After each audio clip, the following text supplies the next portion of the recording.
Hey everyone, it's Prof again, back again, doing another video, this time. Hi guys, this is Ty Learned.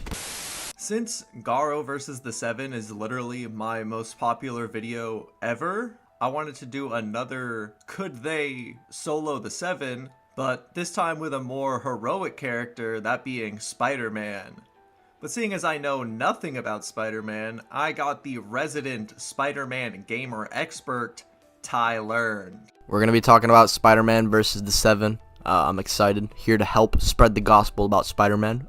Thanks Fiction for having me on. For this video, we will be using Insomniac Spider-Man since he's kind of the most relevant one right now, and it's the most interesting when it comes to this discussion when it comes to the actual power scaling. I will cover all of the boys scaling, and Ty Learned, like I already said, will cover pretty much all of the Spider-Man stuff, and then we'll break it down for you guys at the end and explain who would win.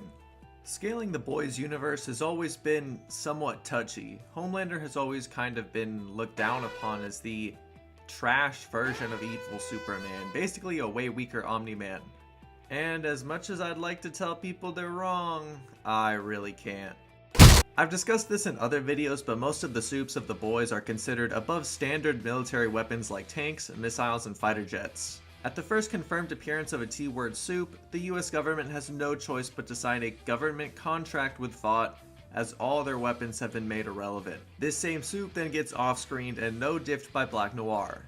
A modern M1 Abrams tank usually yields around 20 million joules, or enough to destroy small buildings or bunkers, which they do. Many high-tonnage naval weaponry can greatly exceed this as well, and this is pretty consistent with the feats displayed, as Naquib himself generated an explosion of 2.5 million joules, Maeve stopped a speeding armored truck, which I have also calculated at several million joules, and Lamplighter, a former member of the Seven, melted several objects with his flame-based ability, calculated at around 200 million joules.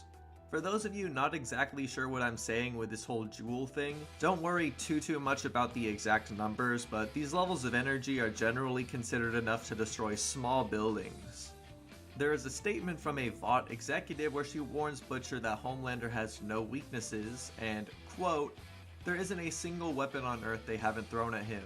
They've all failed." Many people, myself included, have taken this to mean Homelander can withstand getting hit by nuclear bombs, up to the likes of the SAR bomb, which has a yield of over 50 megatons of TNT, which would be more like 200 quadrillion joules of energy. However, this statement is extremely vague. The first question that arises to me is, who is they? Who is hitting Homelander with every single weapon on Earth? Is it Vought? How does Vought, who can't even sign a military contract without literally gaslighting the entire planet, get a city-destroying nuclear bomb? Why would they use that bomb on Homelander? Is it the government? Who is it? We simply don't know, and it brings up way too many questions with no real answer. It's also possible this executive was just trying to gaslight Butcher, as Vought likes to gas up their heroes. As an example, A-Train is said to regularly move at 1,000 miles an hour, but in that very same episode, in fact the very same scene, his top speed is recorded at 371 meters per second, and the announcer calls it a new record, meaning he's never actually been recorded running at over 1,000 miles per hour. More reasonably, Homelander when he was younger stood near the center of a large explosion which destroyed an entire chemical plant, which was calculated around 43 tons of TNT, or enough to destroy a city block. Most of the Seven generally don't move extremely quickly, however A-Train is consistently stated and shown capable at moving speeds around the speed of sound. Sometimes it's a little slower, sometimes it's a little faster. Some reference A-Train as reacting to Starlight's lasers, however these lasers actually move in slow motion compared to A-Train when he moves at a relative speed to them. Mind you, light moves at 300 million meters per second, which is almost 1 million times faster than A-Train's cannon, shown on screen, top running speed. Therefore, I find it somewhat dubious to actually say Starlight's beams move at the speed of light. Homelander does have a feat where he quickly saves Butcher from an explosion, which has been calculated around 10 to 18 times the speed of sound.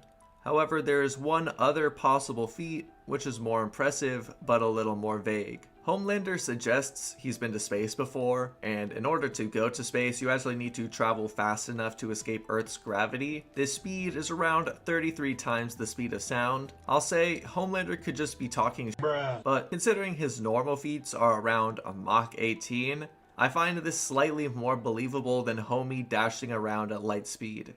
Now, I've talked about Insomniac scaling quite a few times, but for those on the Professor Fiction channel who aren't aware of how strong Spidey Yuri is, well, it's pretty cut and dry and easy to understand. Electro shoots Peter through a smokestack, which generated over 3.6 tons of TNT, or enough force to destroy large buildings, and Peter gets legit right up after this, so his durability should be higher than Electro's output. Peter also can just fight and beat up stronger opponents like Sandman, Venom, who both have calculations that get their attack potency ranging from the city block to even town levels of power. It's a little weird to say though, since Peter would probably lose to these two in a normal one-on-one setting, but we see his arms being able to absorb Miles' electricity, which could crystallize Sandman, which calculations have that ranging from around the multi-city block range. But in the final fight, Peter and Miles both have instances of getting the jump on Venom, though they mainly do this through teamwork. Miles as well as the same guy who was able to tank a nuke explosion, so regardless, Peter's AP by the second game should be significantly above his first game self, and he should be approaching those city block 2 small town ranges in my opinion.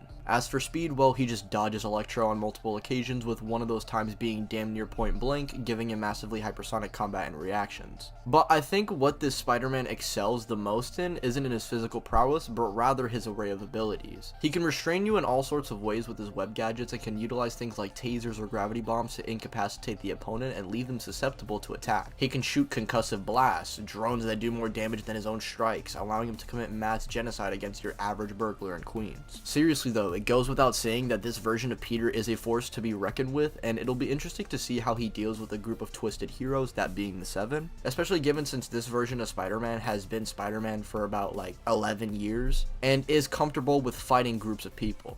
So, based on the information me and Ty learned have already gone over, Spider-Man is kinda stomping here, just being honest. Gonna cry? AP is definitely a debatable subject, as there's several calculations that put the boys' top tiers like Homelander and Maeve in that city block range, and some of Spider-Man's more mid-tier scaling is also in that range, but he also might scale a bit higher. Regardless though, nothing can save Homelander and the other members of the Seven from the absolutely atrocious speed gap. Yeah, I mean, A-Train, who is literally a goat in speed, is like scratching like early mocks, bro. Like, I'm not gonna lie, the boys has like JJK author levels of buffoonery when it comes to speed scaling. Like, I'm pretty sure the highest stuff, well, not the highest, but at least the highest stuff regarding consistency is like Mach 10 to 20, which is literally over 100 times slower than Spider-Man's reaction and combat timing. And we already know the gap between Homelander and the other members, so if we have someone who's already stronger and 100 times faster, there is nothing this group can do. They are getting slammed like the Guardians of the Globe.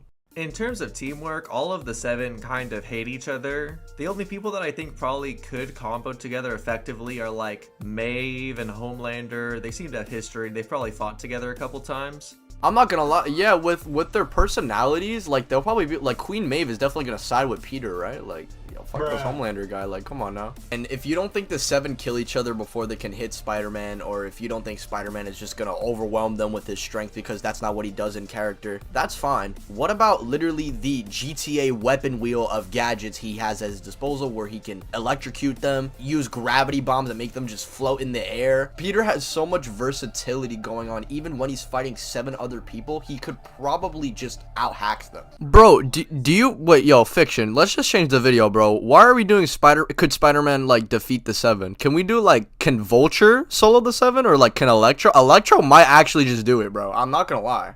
I think a good way to sum up how this fight goes is just the fact that Spider-Man is just as strong as any member of the Seven. He's far faster, he's incredibly versatile and skilled, and in this case, he actually has many feats of team busting where he fights many villains at the same time. So, yeah, honestly, this fight is not close at all. I just thought that this would be pretty fun to talk about, and it gave me a good opportunity to collab with my friend Ty Learned. If you guys go over onto his channel, you'll see that we actually did Garo versus Invincible over there. Considering how long it takes me to upload videos, he probably uploaded it like 3 months ago. So yeah, make sure you guys subscribe to Ty Learned after you subscribe to me, of course. Please subscribe.